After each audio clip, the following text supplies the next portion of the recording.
This week on HomeKit News, the Aqara LED Strip T1 with HomeKit.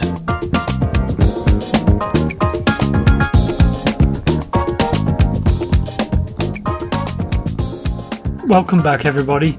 Today we're looking at the Aqara LED Strip T1, which technically isn't their first strip, with this strip here being released in China but to installers only. They are very different however. As this is a Zigbee device, this will require an Aqara hub like the ones shown here, although there are more Aqara hub options if you live in China.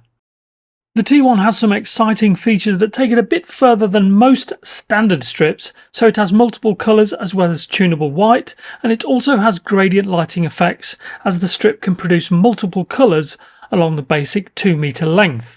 It's compatible with Matter via an Aqara hub that has the Matter binding option and is added to your Matter platform of choice. It can also be used in automations of course, but due to a recent Aqara update you'll be able to do more, as I'll demonstrate later.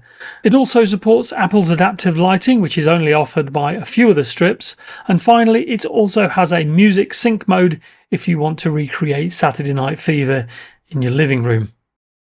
Aqara also provide 1 meter strip extensions up to a maximum of 10 meters in total, with the main strip coming in at 2 meters. If you're in China or have access to Chinese products, these light strip extensions are available in a different packaging but don't seem to be region restricted, so they should work with the strip regardless of region.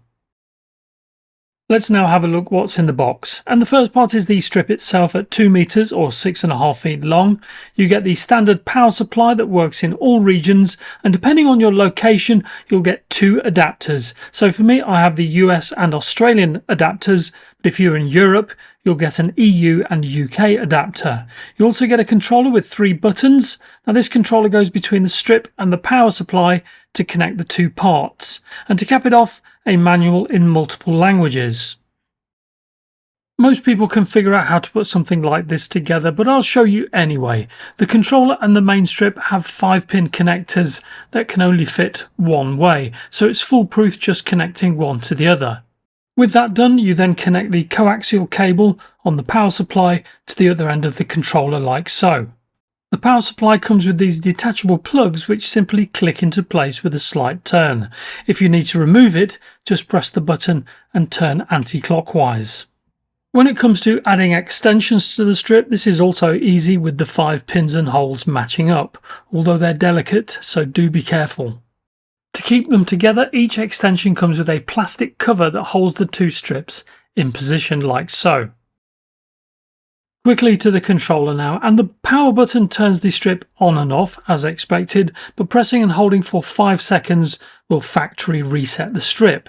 The middle button cycles through cool white, mid white, warm white and the colour and multicolour modes, and the last button is for music sync mode only, so once pressed it'll activate that mode. When you first plug in the strip and turn it on, the whole strip should light up, including any extensions. And as you can see here, I have a 1 meter extension connected. I'm starting off on warm white, so if I cycle through to the cool white and then on to mid white, the next press of the button will go to colour mode, but you'll notice the extension doesn't light up. Don't panic, this is only because the app sets the strip at the basic 2 meters by default and therefore can't see the extension. The strip is already added to the app in this case, so if I go into the settings for it, you can set the length of the strip, and you can see it's set to 2 meters by default here. With the extension, my strip is actually 3 meters in length, so all I need to do is adjust the length to 3 meters and tap save. With that saved, the extension now lights up as well. With the standard 2 meter strip and 3 1 meter extensions, I've got the ideal place to set it all up, which in total covers 4.2 meters.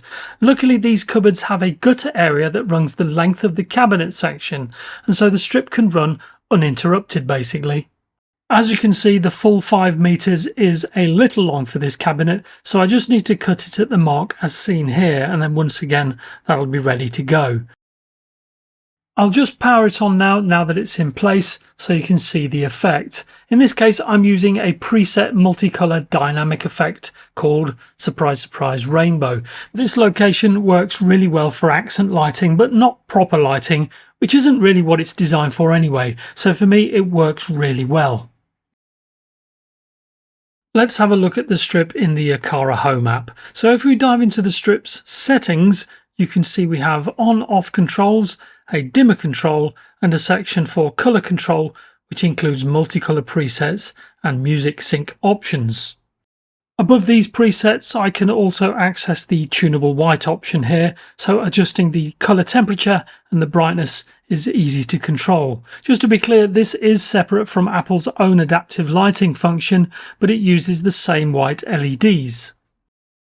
When it comes to choosing solid colors, you can choose from either the RGB palette or RGB spectrum. In my case, I've found the spectrum is better at getting solid reds compared to the palette for some reason. I'll just scroll to the right, and if we select the Effects tab, you can see quite a few options, all of which are dynamic or rather animated effects. You can of course create your own if you prefer, so if you press the plus icon, you can choose from either a static or dynamic effect. The static effects option also offers presets which include 4, 5 or 6 colour combination options. As you can see from the diagram at the top, the strip is broken up into what I'd call zones. The amount of zones depends of course on the length of the strip and any extensions. In my case, I've got 22 zones in total, and as you can see, just like with the Onvis K1 strip, I can colour individual zones to my liking. I simply tap on the sections I want, and if a specific colour is selected, the zones will use that colour. I can also change the selected zones quite easily too, so I'll just continue filling out the zones, and it all happens in real time, so you can see the changes as you make them. If I now tap on the plus icon again and choose dynamic effect this time, the zones I mentioned before are represented by dots this time, which you can add to in the interface with the plus button. Each dot or zone can be a different colour once again, but the difference here is that you have 8 different sync effects that essentially animate those colours in different ways.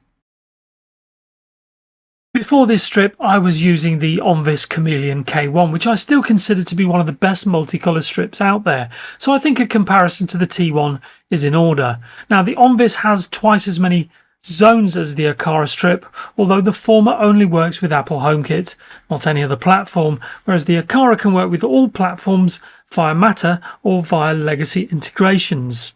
The Onvis only comes in 2 and 5 meter options, whilst Aqara has 1 meter extensions going up to 10 meters. Now, if you've used the Onvis before, it does go really a lot deeper than the Aqara when it comes to light customization.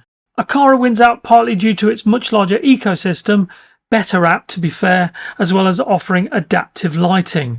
Now, the last point is a personal one in that I prefer Zigbee or Thread over Wi-Fi where possible, so the Aqara wins me over on that account too.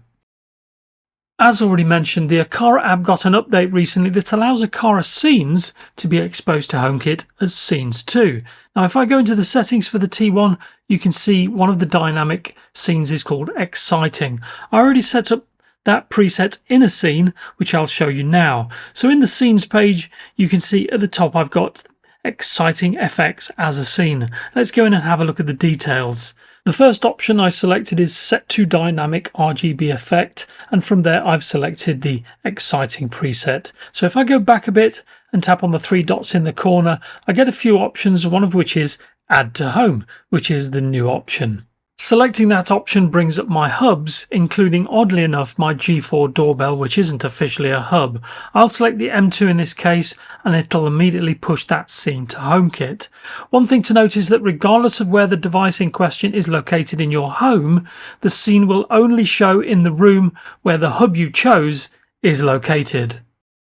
Jumping over to the Home app now, and if I scroll through my scenes, you can see that the Exciting FX scene has now been added, which will allow me to trigger a multicolour scene within automations.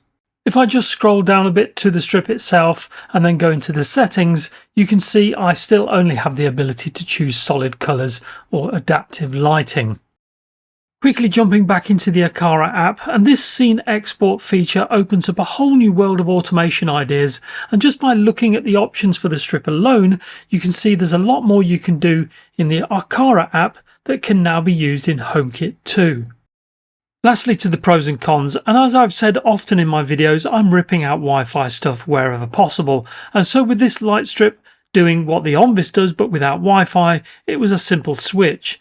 These days there are a lot of strips with multicolour effects, but many of them don't offer static customization options, which is my preference most of the time.